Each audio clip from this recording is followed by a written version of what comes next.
Hey guys, I've just recorded a few videos, but I just want to do this one last one. The other day, I saw Fritzy and I watched a Christmas movie, like a light-hearted, nice feeling Christmas movie. Well, we managed to get through half of it before we fell asleep actually. But it was just a very family-based movie. I can't remember what it was called. Heaven Sent or something. I can't remember. Terrible movie. It's a terrible movie. However, at the beginning, I did that age-old thing of there were people praying in their houses and they were saying, God, if you're out there, if you're up there.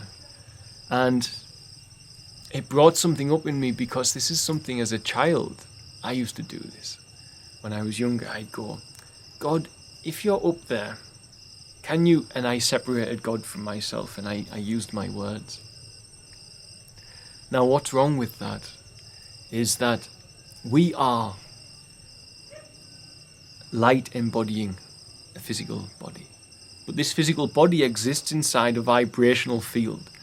This is just how it is. The atoms within your body are vibrating at different densities to the atoms around you. It's as if you had a cake and you put it in the oven. And the vibration is the temperature of the oven. So you put the cake mix in the oven, that's the atoms. The temperature of the oven, if you bake it at 80 degrees, you'll get a human being. Bake it at 81, you'll get a cat. Bake it at 82, you'll get solid wood. This is kind of how vibrational fields, in a simple way of quantum physics, can be viewed, because it depends on the density of the vibration, depends on the density of what's here in the physical realm.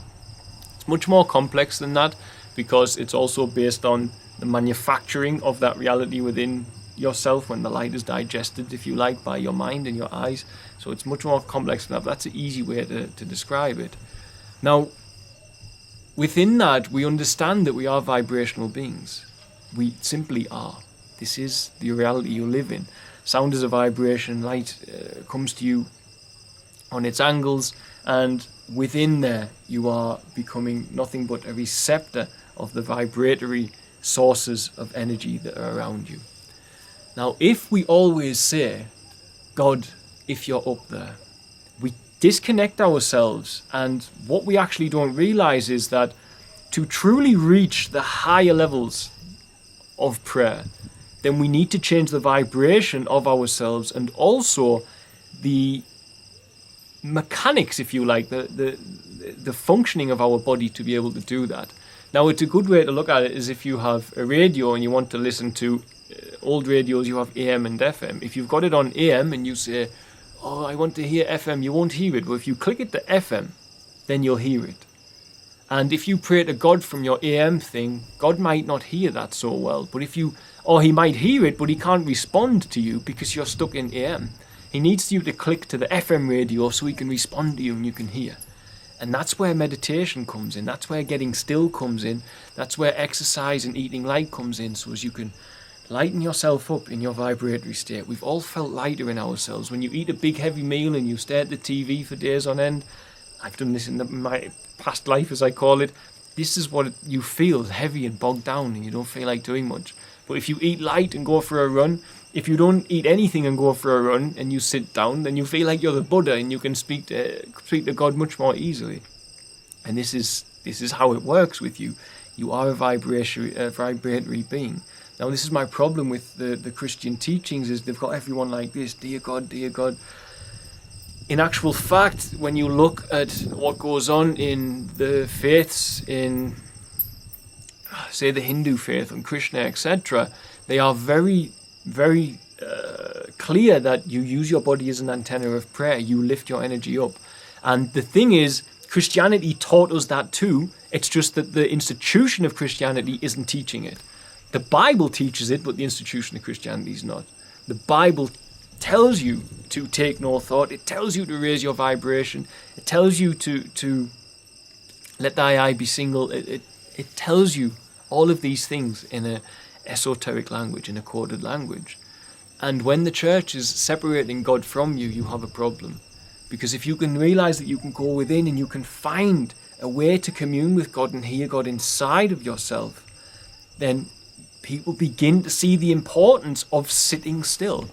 It's desperately important that we get humanity to sit still. That's why the powers that be on the planet who want to control the planet and want to make you godless and separate you from this and want you in this Marxist agenda, they do everything they can to stop you from sitting still.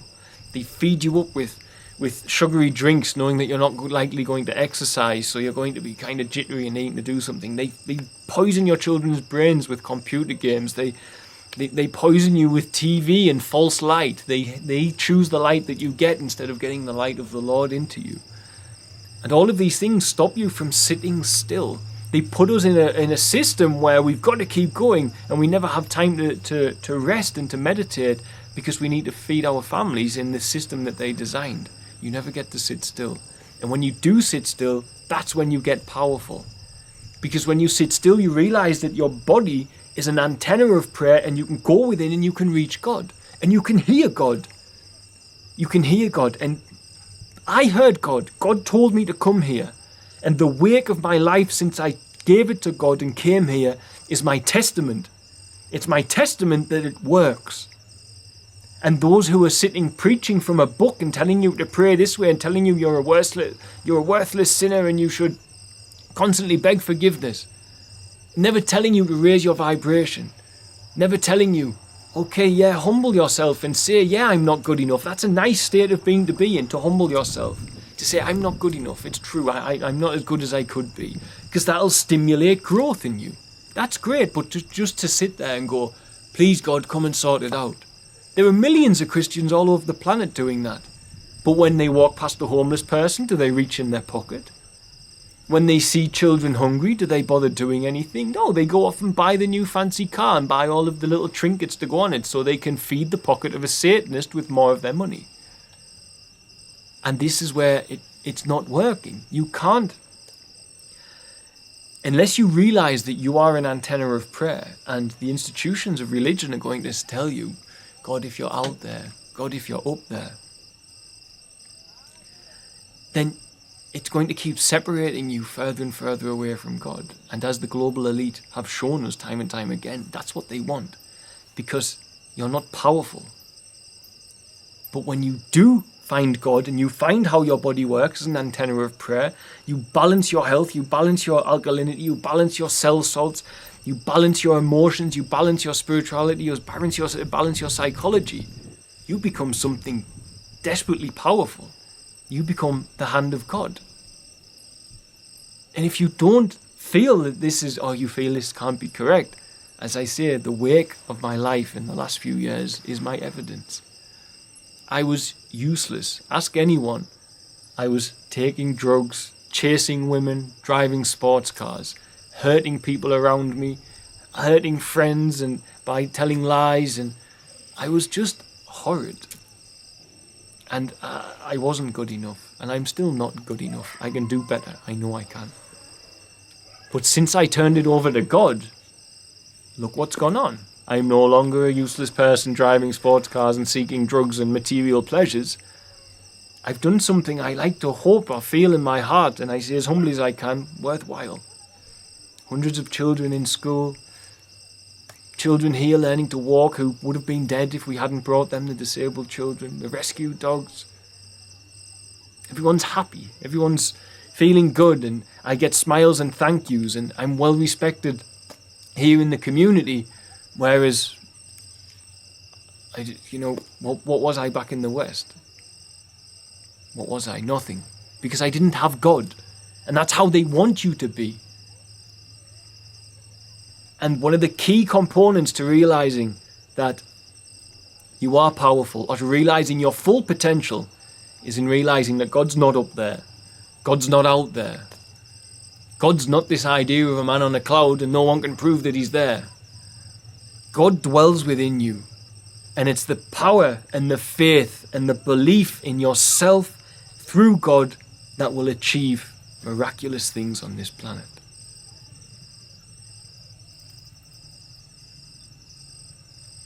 And people will say, where's your evidence? Where's your evidence of God, if that's the case? And I will say, I'm living inside my evidence.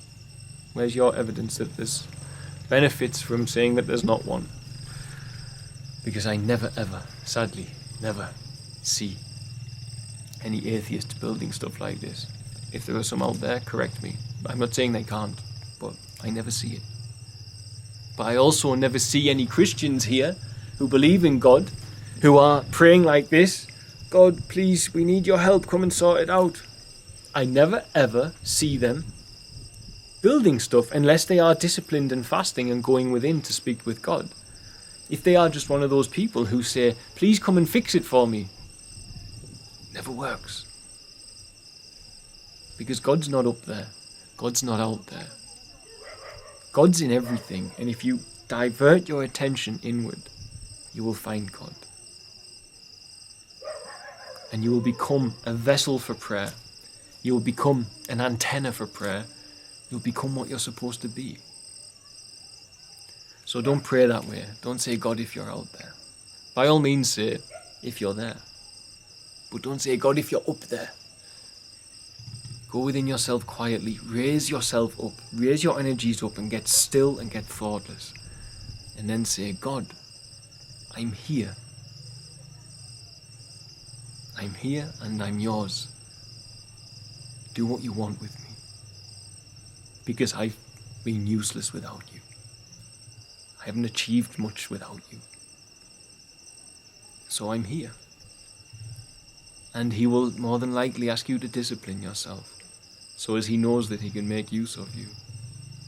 For many men have been in Uchira before me, white men, and you know what happens to them? They've just become undisciplined fools, getting drunk, smoking drugs, and sleeping with lots of girls. You're not disciplined. Every single one of them has fallen down that route.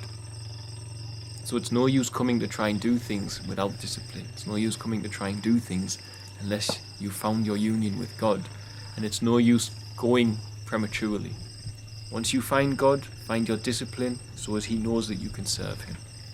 Then, and only then, when you understand how to work the vibrations of your body, how to balance your 7 energy centers, that's when you can make true use of prayer. You know, when Fritzi hasn't seen it, Fritzi hasn't been the sort of person to pray in her life, but she's also a very high vibrational person. Fritzi's never ate meat since the day she was born. She's in a very high vibratory state all of the time. She's always happy. And she's witnessed it with me, where I said, for instance, when I had the 2 street boys who had been raped and I had nowhere for them, I said, God, I don't know if I can manage a centre for the street boys. I don't know if I can do it. And I said, but if you tell me that you're by my side, then I will know you're by my side. And I said, give me a donation of £500 and I'll know that you're here and that we should do this. And I did it by being in a state of prayer and fasting. I didn't speak all afternoon while I was talking to God that day. Next morning, £500 donation. I've had 2 £500 donations this year. So, this is called laying down the fleece. This is God's way of answering you.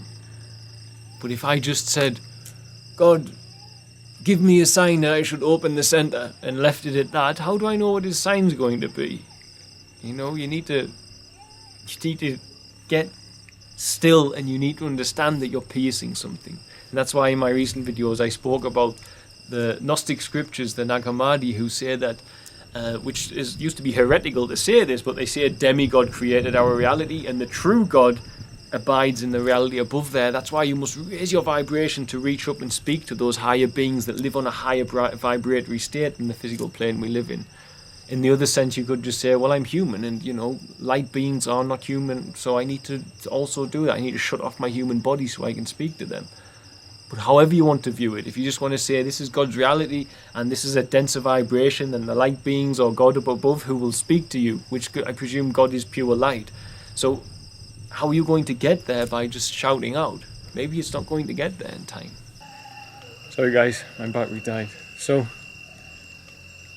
I presume God is pure light is what I was saying. You need to raise yourself up above this worldly plane, this dense physical reality that you're in, however you want to view it, whether you want to say this is just not on the level that God is at, or if you want to say, indeed, as Jesus said, my kingdom is not of this world, So someone with much love in his system is not actually from this reality. This is the reality of Satan, as it says in the Bible. If that's the way you want to go with it, then you can say, yeah, then of course I need to do what I can to raise up out of this reality and to reach back home to ask what I'm supposed to do next.